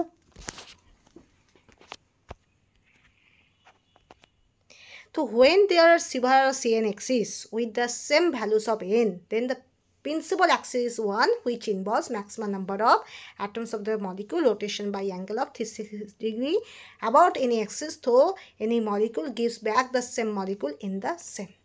এখানে কি বলতে যাচ্ছে তোমার যেখানে lots of তোমার সিভার Axis যদি থাকে তাহলে তোমাকে যেখানে সর্বোচ্চ যে n ইকুয়াল টু সর্বোচ্চ যে ভ্যালুটা যেখানে সর্বোচ্চ তোমার নাম্বার অফ অ্যাটমস কী হবে ইন্টারচেঞ্জ করবে, তো সেটাকেই তোমাকে ধরতে হবে প্রিন্সিপাল অ্যাক্সিস।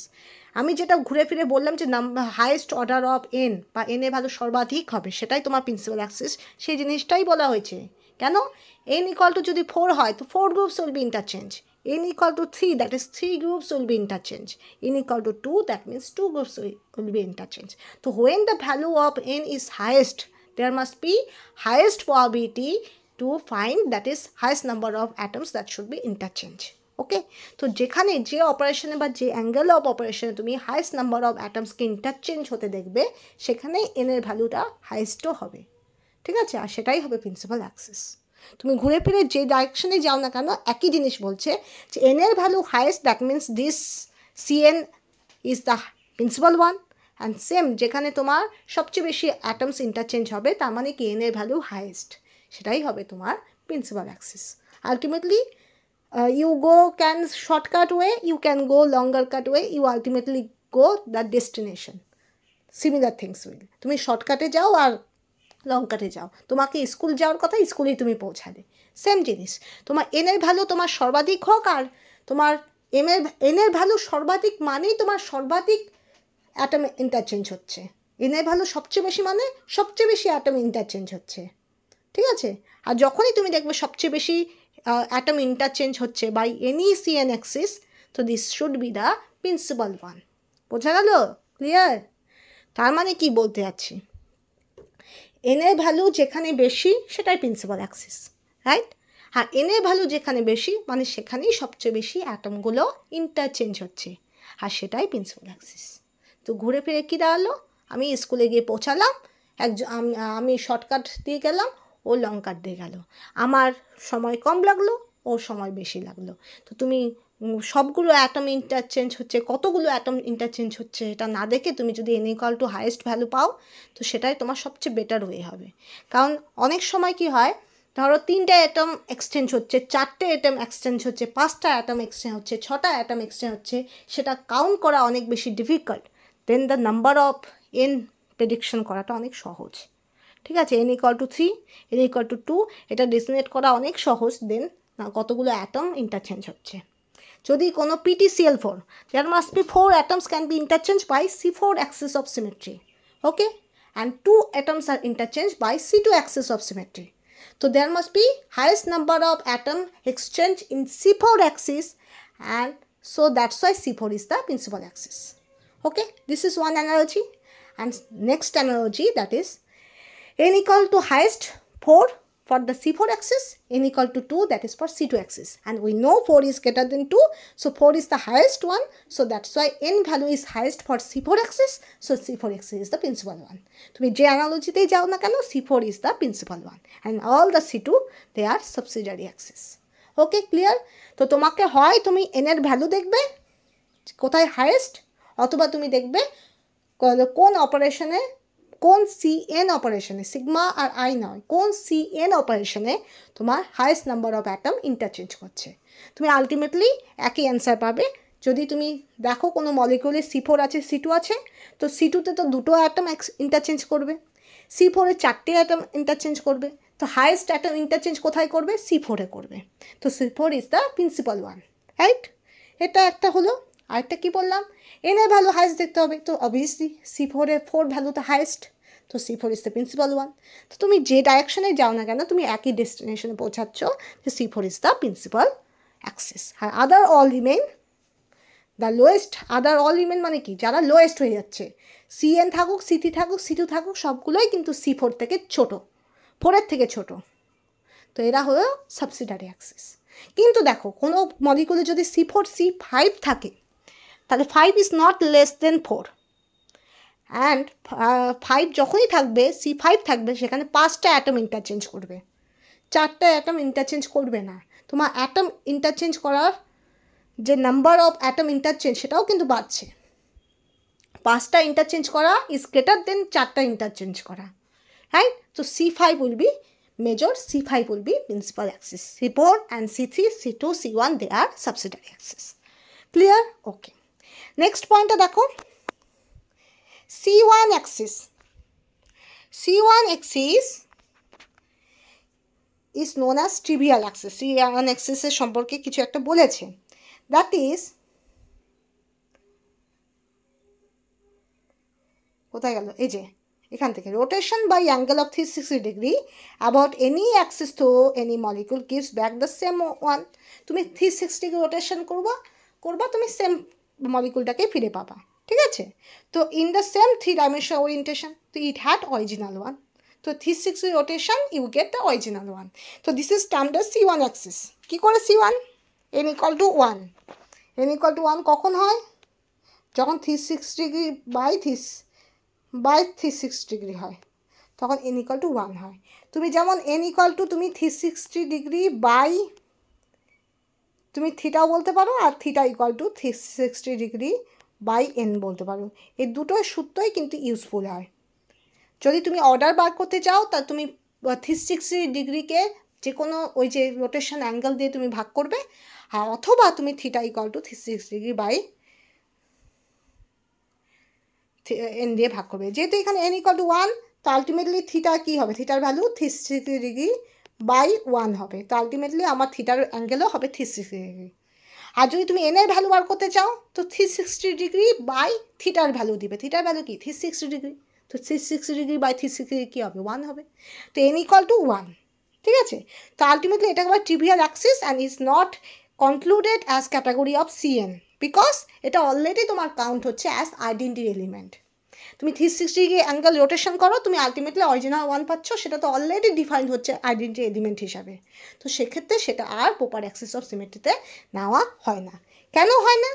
কারণ তাহলে যদি তোমার আইডেন্টিটি এলিমেন্ট হিসাবেও যদি C1কে কনসিডার করা হয়, আবার Cn হিসাবেও যদি C1কে কনসিডার করা হয়, তাহলে C1 will be counted as twice, double counted হবে। তাই কোনো সিমেট্রি এলিমেশনে আমরা কোনো জিনিসকে ডাবল কাউন্টেড করব না। ঠিক আছে? তো যেহেতু আমি আইডেন্টিটি এলিমেন্ট হিসেবে C1কে কাউন্ট করে দিয়েছি, সেটা আর Cn অ্যাক্সেসে আনবো না। বোঝা গেল? Clear? Okay. And that's why Cn is termed as trivial axes. Okay.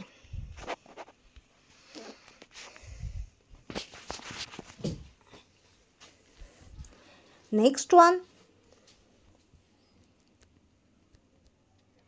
Plane of symmetry, যেটা ডেসিগনেট হয় সিগমা দিয়ে।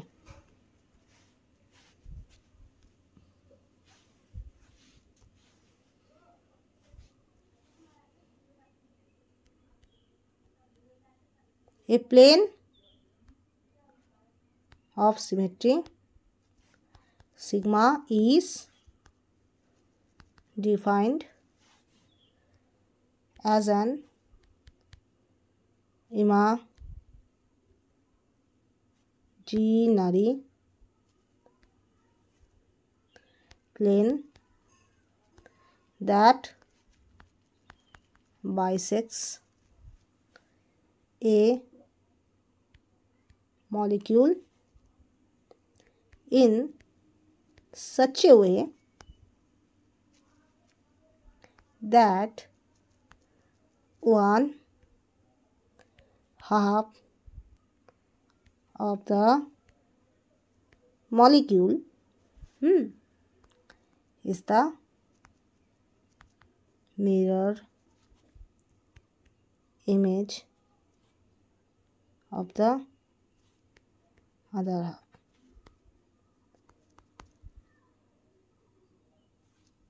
And here the plane acting as a mirror. Okay. So a plane of symmetry sigma is defined as an imaginary plane that bisects a molecule in such a way that one half of the molecule is the mirror image of the other half, and the plane acting as a mirror. Okay. The plane of symmetry is nothing but that should be, you have to use an imaginary plane that should be bisect that molecule. Bisect মানে সমানভাবে equally কীভাবে ভাগ করবে। As for example উদাহরণ দিচ্ছি, যে দুটো ভাই বোন আছে, সে দুটো ভাই বোনকে একটা কেক দেওয়া হলো। তো বলা হলো, বাবা মা বললো তোমরা সমান ভাগে দুজন ভাগ করে নাও। তার মানে কি, সাধারণত ওরা কী করবে? সমান ভাগে ভাগ করবে, ইকুয়ালি ডিস্ট্রিবিউটেড করবে। তাহলে ইকুয়ালি মাঝখান দিয়ে কী হবে, এমনভাবে বাইসেক্ট করবে যে একটা আরেকটার সাপেক্ষে কী হবে, মিরর ইমেজ হবে। একটা আপেল আরেকটা আপেলের সাপেক্ষে কী হবে, মিরর ইমেজ হবে। সুপার ইম্পসিবল নাও হতে পারে, কিন্তু মিরর ইমেজ হবে। ঠিক আছে? তো this plane is termed as, or this plane of symmetry is termed as sigma or plane of symmetry. You have to take as one molecule and you have to bisect the molecule in a plane that is in two parts, that in such a way that is one half will be the mirror of the other half. ঠিক আছে? এমনভাবে ভাগ করবে যে একটা half part তোমার আরেকটা half পার্টের মিররের মতো হবে, মিরর ইমেজের মতো হবে। ঠিক আছে? তো এটাকে বলে plane of symmetry, and the plane acting as a mirror. Okay, বোঝা গেল? Okay, next. তো উদাহরণ দিচ্ছি,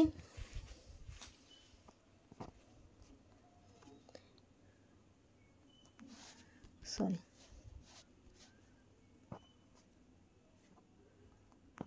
COOH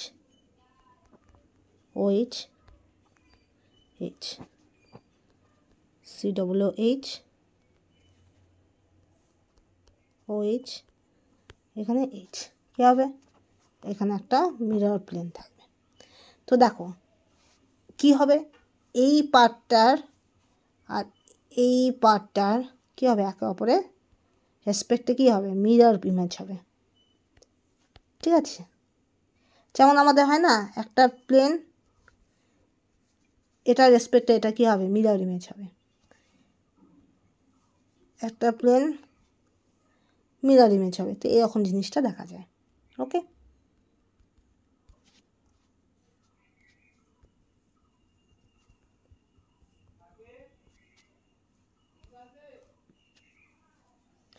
এটাকে তুমি এইভাবে লিখতে পারো, ফিশার প্রজেকশন, CHH CHH। তো মাঝখান দিয়ে কী হবে, প্লেন হবে। মাঝখান দিয়ে যদি প্লেন হয়, এই হাফ আর এই হাফ একে অপরে কী হবে, মিরর হবে, মিরর ইমেজ হবে। তো যখনই কোনো মলিকিউলের মধ্যে মাঝখানে কোনো মিরর ইমেজ যায় আর সেটা পাস করে কী করবে, একে অপরে মিরর ইমেজ তৈরি করবে। আর আলটিমেটলি এই কম্পাউন্ডকে কী বলা হয়, মেসো টার্টারিক অ্যাসিড। দেখো এরা কিন্তু কাইরাল ওয়ান, এখানেও কাইরাল সেন্টার আছে, এখানেও কাইরাল সেন্টার আছে, ঠিক আছে। কারণ এইটা একটা গ্রুপ, এটা একটা গ্রুপ, এটা একটা গ্রুপ, এটা একটা গ্রুপ, তো চারটা আলাদা আলাদা গ্রুপ আছে, তো দুটো কাইরাল সেন্টার আছে। তার সত্ত্বেও কম্পাউন্ডটা অপটিক্যালি ইনঅ্যাক্টিভ হয়, because due to presence of sigma plane. তো this type of compound is termed as meso compound. This type of compound is termed as meso compound. Okay, next.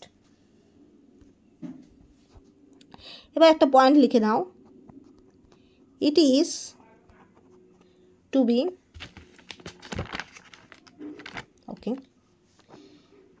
remembered that all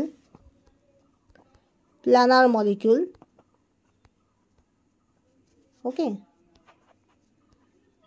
necessarily has a plane of symmetry, which is actually plane of the atoms. That is, it is called as molecular plane. তো কি হলো, it is to be remembered that all the planar molecules necessarily has a plane of symmetry which is actually plane of the atoms, that is called molecular plane. যদি কোনো molecule দেখো যে সেটা planner, overall planner, তো সেখানে already একটা plane of symmetry থাকবে। সেই প্লেন অফ সিমেট্রিগুলো কী হবে, প্রত্যেকটা অ্যাটমকে নিজের কাছে রেখে একটা প্লেন অফ সিমেট্রি থাকবে, মানে কি প্রত্যেকটা অ্যাটম ওই প্লেনের মধ্যেই থাকবে, ঠিক আছে। তো এরকম প্লেন অফ সিমেট্রিকে বলা হয় মলিকুলার প্লেন। যে কোনো প্ল্যানার মলিকিউলের ক্ষেত্রে একটা প্লেন অফ সিমেট্রি থাকেই, সেটাকে বলা হয় তোমার molecular plane. There must be all the molecules which are planar in arrangement, they always have a one plane of symmetry. This plane of symmetry is termed as molecular plane. Okay, as for example BF3, there must be, this is the planar molecule and there must be having this type of molecular plane is there, that should be termed as molecular plane. Okay, এটা হচ্ছে ভালো একটা উদাহরণ দিই, আমার BF3টা আমার মনে হচ্ছে তো প্ল্যানার, ঠিক আছে। যেমন PtCl4, ঠিক আছে। তো এখানে একটা এই বরাবর একটা স্কয়ার না একটা প্লেন আছে, এটাকে বলা হচ্ছে মলিকুলার প্লেন। ওকে, এটাকে বলা হয় মলিকুলার প্লেন, সেটা গোটা সমস্ত স্ট্রাকচারকে নিয়ে একটা প্ল্যানার একটা ওরিয়েন্টেশন তৈরি করছে।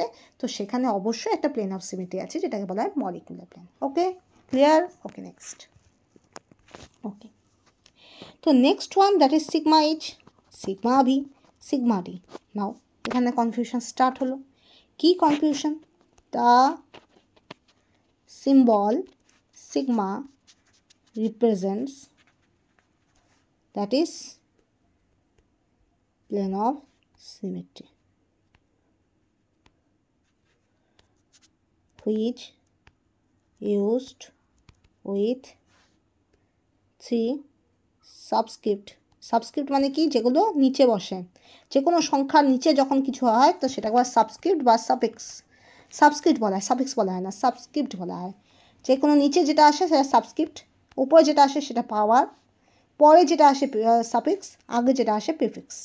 ওকে, নিচে যেটা আসে সেটাকে বলা হয় সাবস্ক্রিপ্ট, উপরে যেটা আসে সেটা পাওয়ার, আগে যেটা আসে সেটা প্রিফিক্স, আর পরে যেটা আসে সেটা সাফিক্স। ওকে, ক্লিয়ার? Okay, next. ওকে, তো three subscript indicated the position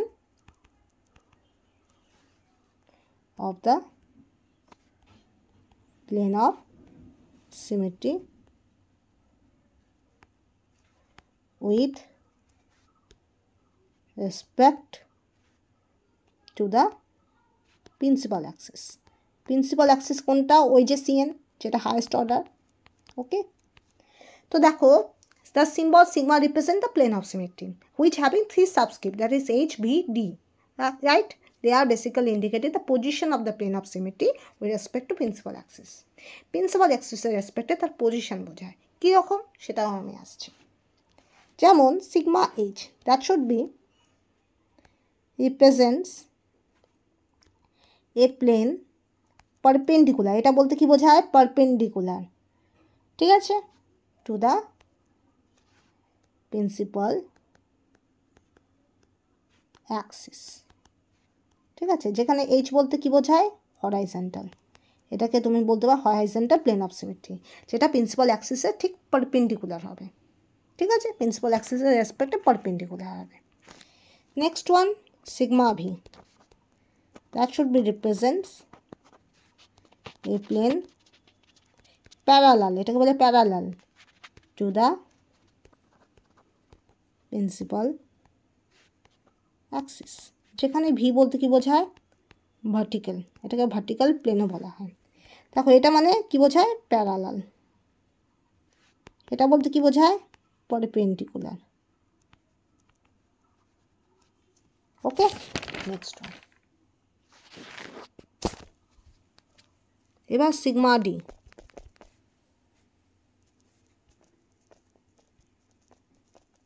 represent a plane contain the principal axis and bisects the angle between two C2 axis. Okay, তো দুটো C2 অ্যাক্সিসকে বাইসেক্ট করে যে অ্যাঙ্গেল দিয়ে যে প্লেনটা হয় সেটাকে বলা হয় sigma D. Represent a plane contains the principal axis and bisect the angle between the two C2 axis. দুটো C2 অ্যাক্সিসের অ্যাঙ্গেলকে বাইসেক্ট করে, সেটা হলো sigma D. And D stand for diagonal, মনে রাখবে। তো প্রত্যেকটা সাবস্ক্রিপ্টের একটা করে ইউটিলিটি আছে, right? So that is sigma H means perpendicular with respect to principal axis, sigma B that is parallel to principal axis, sigma D that should be bisect the angle between two C2 axis. এবার H বলতে horizontal বোঝায়, horizontal plane সাধারণত বোঝায়, P for vertical and D for diagonal. Okay, clear? So now we go the example, that is there must be lots of example are there, that is must be this is ethylene. You know ethylene is the simplest form of alkene series. Alkene series start with over ethylene first, okay, and then after that you can study all of the other higher homologues of alkene, but the simplest alkene is ethylene. Okay, so there must be the plane in this way, there must be C2 axis is there, okay, and this should be considered as principal axis or POA, principal Axis, বা আমি লিখে দিলাম principal Axis. Okay, তো with respect to principal axis this plane is perpendicular, right? So that's why this is termed as sigma H. This is termed as sigma H. Okay, next platinum CL পরে কি হয়? 2 I think 2 minus হয়, right? হ্যাঁ, 2 minus আমি আর দিলাম না, এটাই দিলাম, 2 মাইনাসই হয় আই থিঙ্ক। পিটি +2 থাকে আর সিএল হলো প্রত্যেকে -1 শো করে। তো আই থিঙ্ক এখানে তোমার কি আছে, এই বরাবর যে প্লেনটা আছে সেটা হলো সিগমা ভি, এই বরাবর যে প্লেনটা আছে সেটাও তোমার সিগমা ভি, ঠিক আছে, আর এই বরাবর যে প্লেনটা আছে যেটা ডায়াগোনালকে রাখছে সেটা হলো সিগমা ডি, এই বরাবর যে প্লেনটা আছে সেটাও হয়ে গেল সিগমা ডি। আর একটা মনে রাখবে, একটা মলিকিউলার প্লেন তো অবশ্যই আছে এই রকম। তো এটা হয়ে গেল সিগমা এইচ, সিগমা এইচ। ঠিক আছে, মলিকুলার প্লেনটাকে আমি আলাদা করে দেখাই, এটা হলো সিগমা এইচ। বোঝা গেল? তো এইভাবে করে lots of plane of symmetry থাকে। যদি বলো ছবি আঁকতে, আবার একটু এঁকে দিচ্ছি। দেখো প্লাটিনাম, এখানে সিএল, এখানে সিএল, এখানে সিএল, এখানে সিএল। তো এই বরাবর কি আছে? C4 অ্যাক্সিস আছে, C4 axis of symmetry, and C4 axis is the principal one. ওকে, তো এটার পারপেন্ডিকুলার কি আছে? এই অ্যাক্সিসটা, কারণ এটার রেসপেক্টে এই যে C4টা এটা কি হচ্ছে? 90 ডিগ্রি হচ্ছে, তো দ্যাটস ওয়াই পারপেন্ডিকুলার। এইটাকে বলা হচ্ছে সিগমা এইচ। ঠিক আছে, এটা 90 ডিগ্রি অ্যাঙ্গেল করছে, তো এটা হলো sigma h, perpendicular respect to C4 axis, and C4 is the principal one. Okay, আর কি আছে? Platinum, CL, CL, CL, CL. তো এই বরাবর যে অ্যাঙ্গেলটা, এই বরাবর যে অ্যাক্সিসটা সেটা হলো C4 অ্যাক্সিস। তো এটা রেসপেক্টেই যদি আমি এই বরাবর একটা প্লেন করি, তো এটা কি হচ্ছে? প্যারালাল হচ্ছে, তো এটা হয়ে গেল সিগমা ভি। আরেকটা হয় এই বরাবর হচ্ছে, এটাও কি হচ্ছে? প্যারালাল হচ্ছে, তো এটাও হয়ে গেল সিগমা ভি। ওকে, ক্লিয়ার? তো দুটো সিগমা ভি আছে। আর কি আছে? CL, CL, CL, CL. তো এই বরাবর কি আছে? C2 অ্যাক্সিস আছে, সাবসিডারি অ্যাক্সিস। এই বরাবর কি আছে? C2 অ্যাক্সিস আছে। তো দুটো C2 অ্যাক্সিসের, এখানেও C2 আছে, এখানেও C2 আছে, রাইট? তো দুটো C2 অ্যাক্সিসের মাঝ বরাবর অ্যাঙ্গেলকে যে বাইসেক্ট করে সেটা হলো তোমার সিগমা টি, সিগমা টি। তো এখানে আমার কি আছে? দুটো সিগমা ডি আছে, সিগমা ভি আছে, সিগমা এইচ আছে। হলো দুটো সিগমা ডি, দুটো সিগমা বি, সিগমা এইচ। বোঝা গেল? ক্লিয়ার? ওকে, আবার একটু রিভাইজ দিই। তো when there are several CN axis with the same values of n, then the principal axis is one, which involves the maximum number of atoms of the molecule. Maximum number of atoms যখনই তোমার interchange হবে সেটাই হবে principal axis. এবার rotation by an angle of 360 degree about any axis throw by any molecule gives back the same molecule in the same 3-dimensional rotation it had originally। তাহলে তুমি 360 rotation করবে, তুমি আলটিমেটলি অরিজিনাল স্ট্রাকচারটা পাবে। And therefore that's why C1 Axis is termed as trivial axis. Okay, that is known as trivial axis and is not included in the category of CN axis because C1 টাকে already তোমার identity এলিমেন্টে ধরা হয়ে গেছে, তো সেই জন্য CN axis আলাদা করে নেওয়া হয় না। ঠিক আছে, যদি নেওয়া হতো কি হতো? ডাবল কাউন্টেড হতো, কিন্তু আমি ডাবল কাউন্টেড তো করবো না। ঠিক আছে, ওকে। Plane of symmetry, sigma. A plane of symmetry sigma is defined as an imaginary plane that should be bisect the molecule in such a way that the half of the molecule is the mirror image of the other half. তো এমনভাবে ভাগ করবে যে একটা half part, যে দুটো part তৈরি হবে একটা আরেকটার সাপেক্ষে মিরর ইমেজ হবে। ঠিক আছে, ওকে। এই যে উদাহরণ দিয়ে দিচ্ছে মেসোটার্টারিক অ্যাসিড। মেসোটার্টারিক অ্যাসিড মানে কি? The compound having lots of chiral center, that is more than one chiral center, but still having the sigma plane, and due to this plane of symmetry they are overall achiral, so that's why they are termed as meso compound. It is to be remembered that all planar molecules have a molecular plane. Okay, যে কোনো planner মলিকুলের মধ্যে একটা molecular plane অবশ্যই থাকবে। ঠিক আছে, আর সেটার মধ্যে মনে রাখবে সেই মলিকুলার প্লেনটা মোস্ট অফ দ্য কেসে তোমার সিগমা এইচ হিসেবে ডেসিগনেট হয়। কিছু কিছু ক্ষেত্রে সিগমা বিও কনসিডার হয়, যাদের ক্ষেত্রে তোমার যেমন ওয়াটারের ক্ষেত্রে তো সিগমা এইচ নেই, সেখানে সিগমা এক্স জেড আর সিগমা ওয়াই জেড। তো যেটা তোমার একটা তোমার মলিকুলার প্লেন হিসেবে ধরা হয় আর এটা তোমার ভার্টিক্যাল হিসেবে ধরা হয়। ঠিক আছে, ওকে। তো sigma H, sigma B, sigma D. তো এখানে কি হয়? সিগমা হলো প্লেন অফ সিমেট্রি, এগুলো হলো তোমার সাবস্ক্রিপ্ট। এইচ বলতে, সিগমা এইচ বলতে বোঝায় যে perpendicular respect to principal Axis, sigma V বলতে বোঝায় তোমার parallel with respect to principal axis, and sigma D বলতে বোঝায় তোমার C2 অ্যাক্সিসগুলোকে কী হয়? অ্যাঙ্গেলগুলোকে বাইসেক্ট করে। ওকে, এই যে উদাহরণ তো আমি দিয়ে দিচ্ছি, এটা আমি আর বললাম না। এখানেও তোমার আলাদা করে সব উদাহরণ দিয়ে দিচ্ছি, এটাও আমি আর বললাম না। ওকে, নেক্সট ওয়ান। এবার লাস্ট কিছু পয়েন্ট মনে রাখবে। যদি আমার CN হয়, তো হয় তোমার CN, ধরো এটা যেটা C2 নয়, C4 হতে পারে, C5 হতে পারে, C6 হতে পারে, যাই হোক, তো n that should B greater than 2। যখনই হয় তখন সেক্ষেত্রে হয় তোমার n C2 থাকবে, নয় তোমার 0 C2 থাকবে। লাইক অ্যাজ ফর এক্সাম্পল, যদি তোমার C4 হয়, হয় তোমার 4 C2 থাকবে, নয় তোমার 0 C2 থাকবে। এটা মনে রাখবে। ওকে, আরেকটা জিনিস মনে রাখবে, CN যদি হয়, হয় তোমার n সিগমা ভি হবে, নয় তোমার 0 সিগমা ভি হবে। লাইক ফর এক্সাম্পল C4, হয় তোমার 4 সিগমা ভি হবে, নয় তোমার 0 সিগমা ভি হবে। বোঝা গেল? ক্লিয়ার? Okay, next.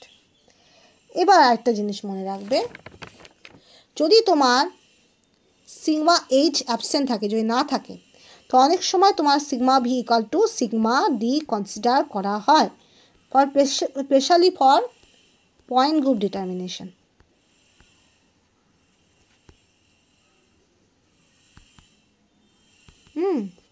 কিন্তু এটা মনে রাখবে, sigma V not equal to sigma D, সেটা সিগমা ডি, হ্যাঁ, still sigma H is not present. কখন হয়? যখন তোমার নর্মাল সিমেট্রি অপারেশন ডিটারমাইন্ড হয়, সিমেট্রি অপারেশন। তাহলে যখন পয়েন্ট গ্রুপ অপারেশন করবে, পয়েন্ট গ্রুপ অপারেশনের ক্ষেত্রে সিগমা ভিটা সিগমা ডি হিসেবে কনসিডার হবে যখন সিগমা এইচ অ্যাবসেন্ট থাকবে। ঠিক আছে? তো তোমাকে ফার্স্ট অফ অল দেখতে হবে পয়েন্ট গ্রুপ ডিটারমিনেশনের ক্ষেত্রে সিগমা এইচ আছে কি নেই। সিগমা এইচ যদি থাকে তো সিগমা বি, সিগমা ডি। ঠিক আছে? Sigma V will be considered as sigma D, sigma V will be considered as sigma V and sigma D also considered as sigma D. সেখানে কোনো রিলেশন হবে না sigma V আর sigma D এর। যদি sigma H থাকে তো sigma V not equal to sigma D for point group determination. ঠিক আছে? But for point group determination যদি সিগমা এইচ না থাকে তাহলে sigma B equal to sigma D. Okay, আর সিমেট্রি গ্রুপ অপারেশনে তোমার সিগমা এইচ থাকলেও কি থাকলেও না দেখার দরকার নেই, তোমার sigma V not equal to sigma D always. তো সিমেট্রি অপারেশন ডিটারমিনেশনের ক্ষেত্রে sigma V not equal to sigma D always. Okay, you do not need to check the sigma is present or not. But for point group determination, you have to check out that is sigma is present or not. And then you can say that is sigma b equal to sigma d or not. If sigma h not present, so sigma d equal to sigma d considered. And if sigma h is present, so sigma b not equal to sigma d. So that should be hold for only point group determination.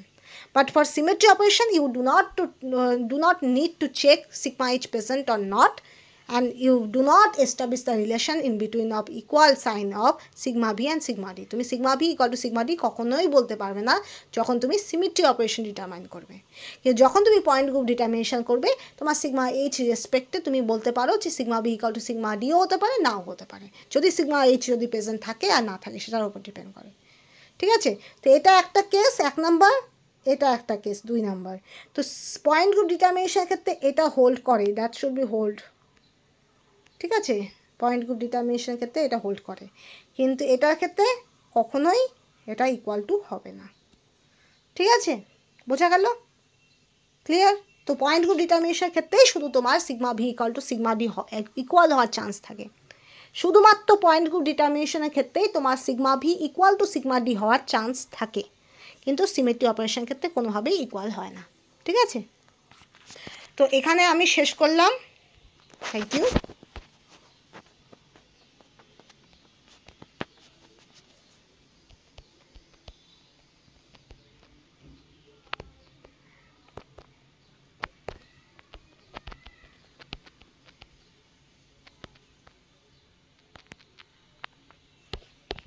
Okay, so up to this.